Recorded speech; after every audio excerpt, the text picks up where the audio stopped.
Ali Seketa, on en a parlé hier, l'interpellation du porte-parole des sinistrés de Kaloum. Aujourd'hui, il a fait sa première comparution, M. Ketouré, enseignant de profession. Aujourd'hui, Kaloum était encore en ébullition, justement à cause de son interpellation.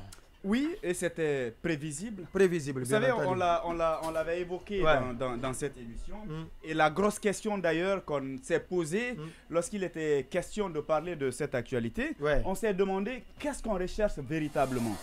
Est-ce que ceux qui ont posé ce acte ont véritablement aidé le CNRD dans la gestion de cette crise? La réponse, elle est non. Et mieux, elle complique la situation. Les personnes qui ont conseillé ou en tout cas qui ont décidé de procéder de cette manière, compliquent la situation. Même au Premier ministre qui avait dit quand même que le gouvernement est là pour les sinistrés. Qui avait salué les efforts, justement, les efforts fournis par les départements concernés pour résoudre cette crise et qui le disait avec plus de facilité, comme pour dire qu'ils sont parvenus à gérer ça facilement, à faire convaincre ces victimes, les avantages liés justement à cette démarche. Maintenant que vous, subitement, vous prenez la décision, voilà, je ne sais pas avec quelle urgence, vous mêlez à la fois, c'est-à-dire les pinceaux, parce que l'école, jusque-là, n'était pas concernée. Pas du tout. C'est sorti, lui aussi, il ne parlait pas en tant qu'enseignant. Il défendait, en tout cas, il portait la voix des sinistrés, des victimes. Maintenant que vous voulez, si vous voulez, appliquer la loi sur lui, parce que ce qui est étonnant, c'est qu'on nous prouve qu'ils peuvent être proactifs sur certains sujets. Et s'ils avaient arrêté hier, justement, aujourd'hui c'est le procès qui démarre, et quoi qu'il en soit, peut-être même aujourd'hui ou dès demain, on peut donner le verdict. Pendant ce temps, même ce qui s'est passé au niveau du dépôt, au dépôt central, jusque-là, aucun élément, aucun mouvement sérieux.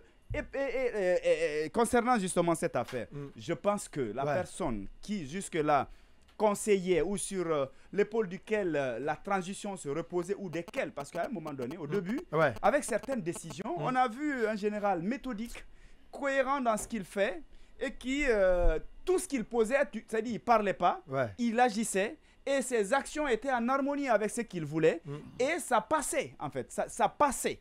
Mais aujourd'hui, j'ai l'impression, soit on a écarté ces personnes, ou tout au moins, ces personnes sont là, se sont enracinées et veulent faire les choses autrement, et qui estiment que plus il y a la crise, plus on a besoin d'eux, besoin d'elles. Peut-être que c'est ce qui est en train de se passer, mais loin de tout ça. Je me dis que même si on n'est pas un expert, même si on n'est pas, si vous voulez, un ancien président, on n'a jamais géré l'administration et tout ce qui se passe, mais il y a quand même certaines choses, on n'a pas besoin de vous le rappeler.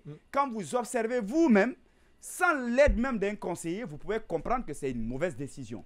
Ou tout au moins, vous avez pris la décision, parce qu'on apprend qu'on a même impliqué les religieux, on a impliqué le syndicat pour que cette situation puisse être réglée. Là également, ça n'a pas abouti.